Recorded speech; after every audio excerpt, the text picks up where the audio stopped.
Welcome back to Snipe Hunt, your frightening folklore podcast. I'm your host, Gary Clevenstein. And I'm your host, Darren Young, and you're listening to episode 3 of our Encounter series, where we tell true experiences from real people. So, I wanted to get this out sooner. Well, I wanted to get a few episodes out sooner, but my brother actually got married last weekend. So, I was kind of busy with that. Gary was there. Yeah. We were both in the groom's party? Groom's party. I asked him not to do it. Yeah. I asked him not to do it. Why? It's too late now. When are you going to do it? He's gone to the dark side. When are you going to make that jump? I'm going to do it when we feel like doing it, Gary. Just because we've been dating for 6 years, we have to get married. But so, as long as she ain't pushing it, that's all that matters. Yeah, yeah. I mean, we both have an understanding, but enough about me. I want to congratulate my brother Brent, who is now going by Jason. So congratulations to Jason and Alexandra. Long may you reign. Yeah, and so that's what I've been up to, and Gary's been up to. And Gary didn't think he was going to look good in a suit because he's a big boy, but he looked damn spiffy. Dude, I had somebody tell me it looked like I had a front butt. Who told you that? My ex-wife. Well, yeah. Gee, I wonder why. She might have a little bit of a bias. She said it looked like I had a front butt.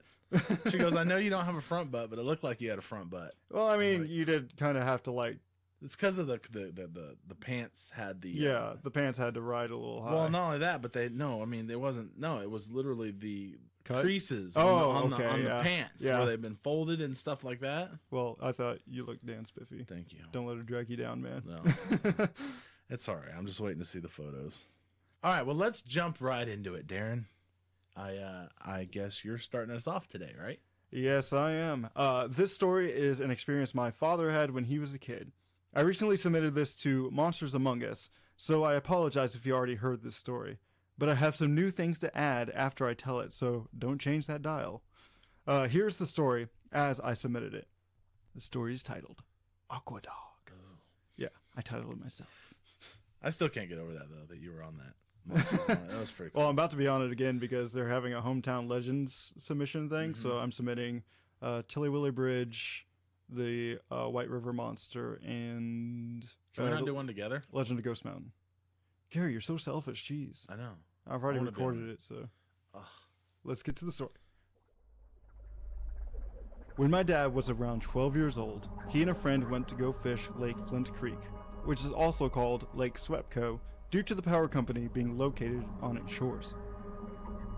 As they were unloading the small boat into the water, my dad could see a large animal on the shoreline a little bit away from the boat ramp. This thing looked like a large dog, with very thick, wool-like fur on its body and rounded ears and a snout. This itself isn't unusual. My dad just thought it was a dog, but then it did something that neither my dad nor his friend could explain. It started walking into the lake. With every step, it submerged itself more and more until it was completely under the water. It didn't float, it didn't swim, it just walked right under. They saw a couple of bubbles from where it entered, and then the water was still again. They never saw the animal come up for air. The lake itself is small, but where they were at, there was no place it could go to come up for air. No trees near the shore, and no hidden piece of shoreline that it could have gone to. To this day, my dad cannot identify what exactly the animal was, nor can he explain the behavior. He said that they contacted the nearby drive-thru safari, but all their animals were accounted for. My dad isn't into anything paranormal or cryptozoological, so he doesn't think of it as anything more than a weird occurrence. Both my dad and I are familiar with the local wildlife and can pretty easily identify any animal that we might come across, but neither of us can think of what this animal was. He said it looked the most like a hyena, but with a thick woolly coat. We looked at some pictures, and he said it was very similar, but not exactly the same.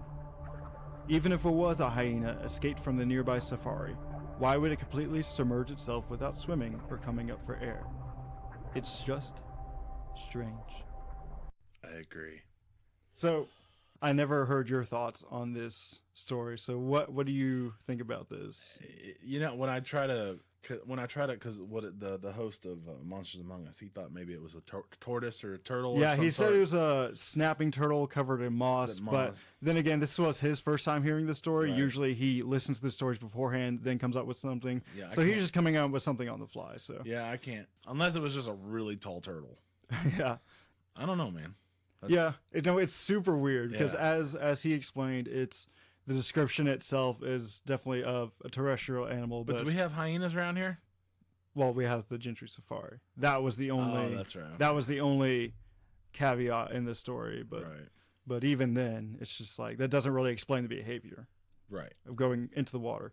But so my additional thoughts on this is when I first heard this story, it didn't sound like anything. Really didn't sound anything like similar to anything I knew in folklore. And since I've been doing the research on this, I've been learning more and more about it. But then a name that came up in my research for both the Nuku'alofa episode and the Phantom Black Dogs minisode came to mind: the Dowar Chew. So I asked my good friend Google about it. Here's a description courtesy of monstersvault.com. The Dowar Chew, which is spelled Dobhar-CHU, or waterhound, is a legendary otter-like animal that supposedly lives in isolated freshwater loughs and rivers in Ireland. Usually described as half-dog, half-fish hybrid, with a long snaking body covered in thick fur. The Dowar Chew is large and heavy-set, but it can move very fast both in water and on land. Even, according to one story, being able to keep up with a galloping horse. Wow. Sightings of the creature date back several centuries in Ireland, and there are at least 2 gravestones of people who were reportedly attacked and killed by a Dowar Chew. Another nickname for this creature is the Irish crocodile. Oh no, I It's just thought easier that to was say. yeah, just a little bit. Now, the only otters in Arkansas seem to be the North American river otter, which are only found in the southern part of the state, although few have been spotted in northwest Arkansas, where my dad's encounter happened. They fit the bill of being an aquatic animal, but their body type and size don't really match up at all. So that was the only thing. I don't know why I didn't think of it when I was writing this story down and submitting it to Monsters Among Us, but that I've never heard of a literally water dog. Oh. Yeah, but it's not really or a freshwater otter. yeah, or just a big otter. So our choices for regular animals are a moss-covered snapping turtle or a North American river otter. You know, that could be legit. I mean, if that's real, I mean, it's very possible. Right, That was, just a big old river otter. No, that, But even the body type, it's Doesn't not. fit how He he didn't really described describe as long and snake-like. It was more of a hulking hyena-like body. But who knows? Remains to this day unsolved. Dun, dun, dun. So our next story was sent to us by a longtime submitter and Reddit user Saucy Sweets. This is sort of a follow-up to a story she sent us in the last Encounters episode. As a refresher, Saucy was seeing a cloaked hag-like figure that seemed to be due to sleep paralysis. She told her husband about the experience and I don't know why my script cuts off at that part, but she said she that- described her experience to her husband, Yeah. and he sort of freaked out and was like, "If it ever happens again, touch me." And then, so we were wondering, like, why was the husband freaking out? But the husband gave us permission to read his story. Yeah, so she on the said air. that she said that that's his story to tell. And She here he would- is telling his story. So if you would like to get us started on that, it's a long one. So buckle up. That's what she said. Woo! This is titled. Did you come up with these titles again? No, this one was his title for it. When the Abyss Stares Back. Good title. When I was around 10 or 11, that is when I went from skeptic of the unexplained to a believer. I lived in the border town of El Paso, Texas. My family never actively expressed belief in the paranormal, but they always acted like it was a taboo to talk about. You don't talk about the dead negatively no matter how bad they were in life, and you don't talk about ghosts, spirits, even though it was never explained to me why. It was small things at first. Thought I saw something out of the corner of my eye or something ducked behind corners. Since I was being ravaged by puberty, these things didn't really concern me at first. I had began to suffer from sleep paralysis, and this was late 90s, so there wasn't a breadth of knowledge on the budding internet about it yet. But I found that if I left the TV on at a moderate volume, my brain wouldn't panic. Hearing familiar voices or even just identifying an infomercial in the background helped me come out of it and return to sleep. One night, however, I found myself laying on my back, an unusual sleeping position for me, and my TV was on. Then it shut off on its own. I never set a sleep timer for obvious reasons. I tried to get up and power it back on, then I noticed I was having an episode. I tried to calm myself down as shadows swirled in the darkness. It didn't work. A figure formed in the void of light cast by my nightlight being blocked by the TV and walked over to my dresser past the foot of my bed. From here, I can see it dissolve and thought it was over. I was wrong. You see, I had a thick piece of glass on top of my dresser acting to save the top from scratches, and a large wood-framed mirror. I saw what can only be described as a glass hand coming up from the surface of my dresser, like it was stretching through cellophane. I tried to close my eyes and found that they were now stuck open. It was like I had gone catatonic. It's creepy as hell. Not gonna lie. The hand receded into the dresser and I could move my eyes again, but not my body. I began to panic since this was now the longest episode I had ever had. I tried to see how long I had been like this, but I couldn't read my clock. I mean, I could see, but not read it. I felt like it was another language.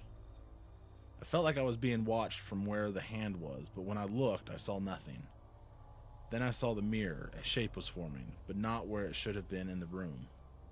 I began to hyperventilate in fear as it formed a figure wrapped in black cloth. Not necessarily a robe, but it did have a hood. I couldn't make out a face, just shadow.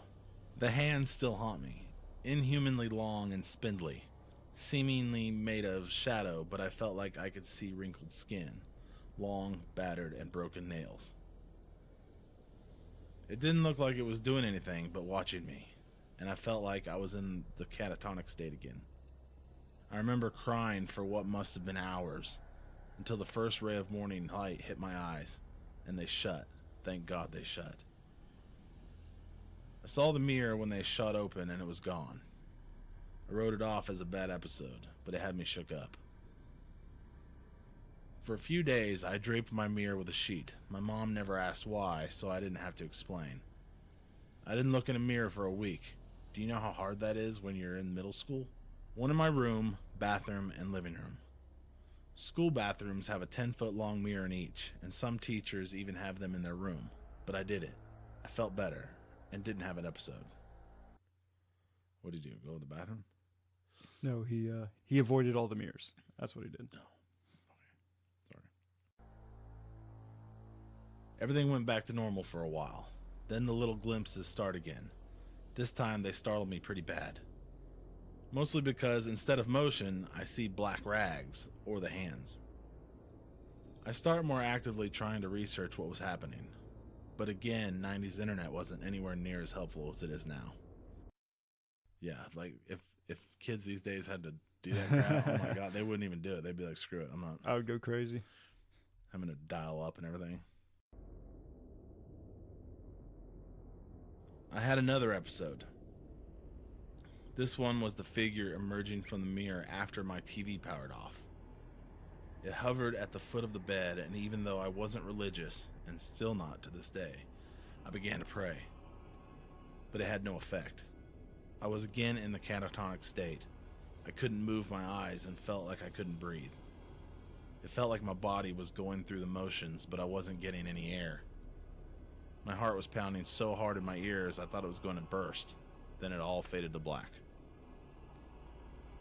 The next morning, I woke up with a startled inhale, the way you do if you were choked out. I didn't feel like breakfast, and my mom looked concerned at my appearance. I was pale, like I was sick with the flu in the middle of spring. No fever or anything, just sickly. I felt I needed to get out of the house, so I demanded to go to school. But it turns out, it was only getting worse. My eyes darted to the dark corners of the rooms or supply closets left open. I could swear I saw it in broad daylight. When I got home, it was confirmed in my mind. I went to wash up for dinner, and there it was in the mirror, hovering over my shoulders. I dry my hands and leave. I eat dinner, and Mom is still concerned for me. For the next year or so, no more nighttime episodes, but I saw it nearly every reflective surface behind me always.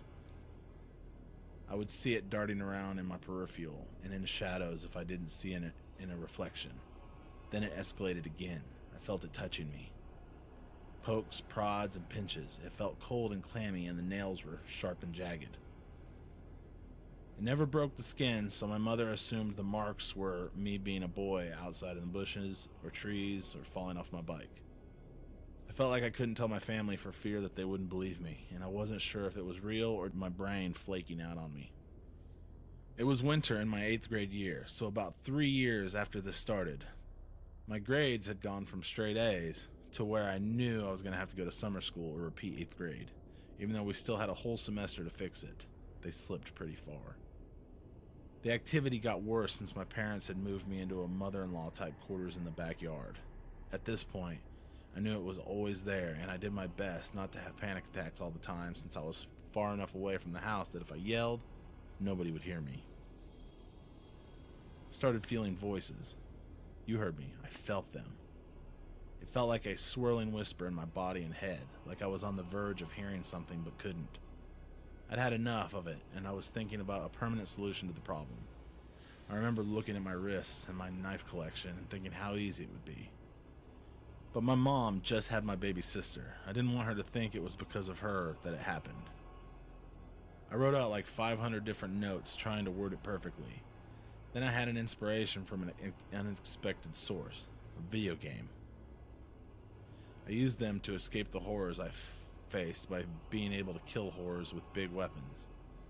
I remember playing Final Fantasy VII, and the characters were facing some impossible odds and were losing, but kept pressing on and finally won through sheer force of will. Hell, if they could do it, I could do it. I went to my mirror and looked this thing where its face should be and yelled at it at the top of my lungs. What is it you want? My mind? My soul? Well, screw you! They're mine! Leave me alone and don't come back. You come back and I'll drag your sorry ass out of the mirror myself. I know what you're thinking. I was yelling in my cracking, pubescent voice at something that, for all intents and purposes, I believed to be solid evil and threatening to fight it. Because that always works. And you'd be more surprised to know, it kinda did. It faded from the mirror and I never saw it full on again. We moved shortly after that, and I thought it was 100% done, but it wasn't. For a couple years, I still saw the darting images around corners and in shadows, but those too faded. All in all, it took probably 5 years, start to finish, from the first bedwetting experience to the last time I saw the cloth dart around a corner for the last time. That is why when my lovely wife told me about the figure, I panicked. I thought it was back, and since she saw more details, I thought it was stronger. I was glad it was a one-off experience. Okay, so first thing first, obviously, this is like super intense, right? Yeah. So it started with what first seemed like just simple sleep paralysis, but then it evolved into something completely different, and it even got to the point where he was thinking about committing suicide. This is different than most experiences, because most experiences just like either... So usually with these experiences, just one-off or maybe two-off experience. The only other type of experience this sort of happens is just with like hauntings, not necessarily with even houses with people, and that might be what this could be. But the fact that it looks like a Dementor from straight out Harry Potter kind of throws me off. I was thinking it was going to probably just be like his eyes playing tricks on him, but then when he said that he actually saw it in every mirror, and then I was like... And then even saw details like cracking hands and stuff like that. So first, I have a couple theories. First one, I have to play devil's advocate, and I'm not trying to cast aspersions on the story or the person who experienced this hell, but I do have to mention that a quote-unquote logical explanation for this would be some kind of mental disorder like schizophrenia, where it's sort of like a hallucination. But this does seem unlikely, considering that the being eventually faded away, and he's not had experience with the cloaked figure since, or any other experiences that he mentioned. I'm not a doctor. I'm not a mental health professional, nor do I doubt the story at all, but I just had to mention it as a theory. Well, yeah, well, and not only that, but I mean, like when we're talking, was I think in the Glitches episode about the mind. Oh, yeah. Mind being a very powerful thing. And so, like, when he had finally had enough and he screamed at it, Confronted it face on. Literally fighting his inner demons. Yeah, maybe it just clicked, And yeah, it could very well be. So he did mention towards the end that it was sort of, it like the fear and paranoia was setting in, I'm sure. So those are negative emotions. It makes me wonder, there are some theories out there that either some entities are caused by negative emotions. So maybe when he was first experiencing it, maybe he was going through something at that time. I don't know the details, so I'm just coming up with theories.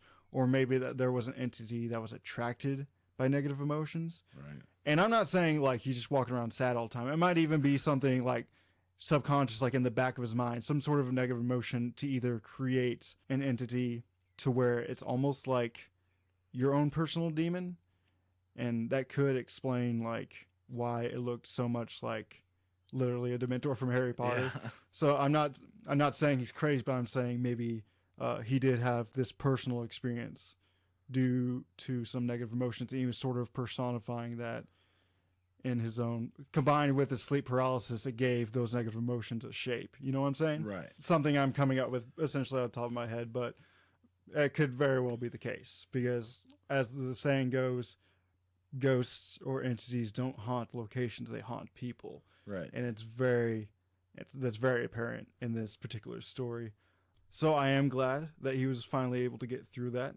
The fear was definitely real, as he mentioned having suicidal thoughts, but luckily was able to find something to cling to, and eventually confronted it and defeated this literal inner demon. So video games are a good thing. Yeah.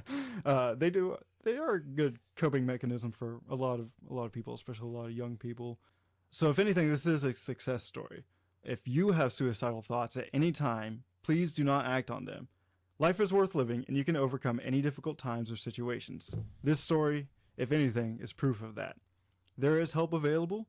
The number for the National Suicide Prevention Lifeline is 1-800-273-8255 and is available 24 hours a day, 7 days a week. You can call or you can chat with them online. And once again, the number is 1-800-273-8255. All right, so I know we've gone kind of heavy, but let's bring it back a little bit. This one's still kind of a scary story, but that's all I've got. It's definitely a little bit lighter. Yeah, this is the one I originally wasn't going to include, but I decided to throw it in. So this one, I was really attracted by the title, and then I found it on Reddit. So I asked the Reddit user, and he said I could use this on my podcast, and I'm going to send him a message right after this, tell him, hey, the next episode comes out, it's going to be your story. So this one's called The Lady in the Bodysuit. It's not what you think it is. Okay, so this is from Reddit user NK7288. Here it goes. I grew up on the outskirts of Pittsburgh, Pennsylvania, in a small town in a pretty nice house. We had a really nice fenced-in backyard with a big swimming pool, grapevines, lots of trees. We had anything a kid could want. I experienced so many paranormal things growing up in that house that it just became part of my everyday life. Same with the rest of the family. Some of the things that happened in the house were insane, but this one I remember every detail so vividly. I was about 15. The first part was a dream I had the night before the actual experience. I dreamt that we were having a big family get-together at the house for a birthday, and all of us kids, about 10 of us, went to go hang out in the woods behind where we lived. We spent a lot of time in these woods when we were younger playing hide and seek, and as we got older, drinking and smoking weed. So we were just back there doing our thing when out of nowhere this lady appeared. She was really, really tall and skinny, with short jet black hair, pale white skin, and her eyes were completely glowing blue, even where the whites of her eyes should be. She wore a skin-tight jet black bodysuit. Wait a minute. Is this pulled out of one of my dreams? Gary, this is a family show Sorry. to a certain extent, I guess. She was telling us that we had to go back home right away and that those woods were evil and we shouldn't be back there. We started to walk back to the house and she was gone. The dream ended with me and my cousin in the kitchen helping my grandma bake a cake. We were telling her about the lady in the woods when all of a sudden the cupboard in the kitchen creaked open and the lady with glowing eyes peeked out of the cupboard. We yelled, "There she is!" And my grandma went to open the cupboard, but the lady ran back and disappeared into the back. That was the end of the dream. I was a little creeped out, nothing major, until the next day. So already the dream is super weird. She's like, "Where's the salt?" Okay, so now we're going to get to the actual experience. Oh. The next evening, my cousin and I, the same one that was in the dream, were out in the backyard swimming. It was around dusk, so you could still see, but getting a little dark. We saw two of those little red laser pointers that the kids used to play with shining on the water at us. We looked up and they were coming from where she was. Sitting up pretty high in a tree beside the garage was the lady with the blue eyes and black bodysuit. And she was staring at us, shining two laser pointers at us. I never ran so fast in my life. Like I said, that house was insane. I could probably write a novel about all the stuff that happened to my family while living there. I'm still wondering who/what that lady was and what she wanted. And that's the end. So the actual experience is funny because I'm just imagining her like double fisting some laser pointers like this'll scare 'em. But no, that's weird. So it's almost like she contacted them in their dream, like preparing them for their experience and giving them the warning to stay away from the woods, and then the next night showing up When they're not in the woods anymore. Yeah, they're not in the woods anymore, but she's showing up just to say, "Hey, I'm real. Heed my warning." But it sounds like he's had a lot of experience in the house. So NK7288, I think you should get with an author, and I think you guys should write a novel about all your experiences, because this one is definitely out there, and there's nothing close to even. I'd just be like, "Well, damn, if she's gonna be hanging out the house, I'm gonna go back to the woods. I'm gonna go back to the woods." Sure. I guess she was showing up to just him in the dream, because he lived in the house and played in the woods behind it. But I'm actually wondering if the cousin had any sort of experience with the lady before she actually showed up IRL. But either way, definitely strange. Let's check out some of the comments. Yeah, let's do that. I forgot that we did that. Elbow 2020 says, "Wow. Did she give you a bad feeling, or did you think that she was trying to help you? This is interesting." Well, I think, based on what you said earlier, she would give you a good feeling. It's until she's sitting up in the tree like a weirdo. Well, I mean, I don't think it's the tree, sitting up in a tree by itself, that makes her weird. I think it's maybe the glowing, totally blue eyes and the black bodysuit. What kind of bodysuit is it? What was it made out of? That's what I want to know. Was it leather? I guess he said it was like latex. I'm thinking like shiny black, like Black Widow type, like literal, like yeah, Oh yeah. Oh. Hey, I like this comment. It says, "Very interesting. I run a small paranormal podcast called Snipe on Friday." No, I'm just kidding. But let's see. There was one reading the. Is it necessary? Well, let's go back to NK's response to Okay. the did she give you a bad feeling? She said he is NK he. Who knows? Or she. Okay, well anyway.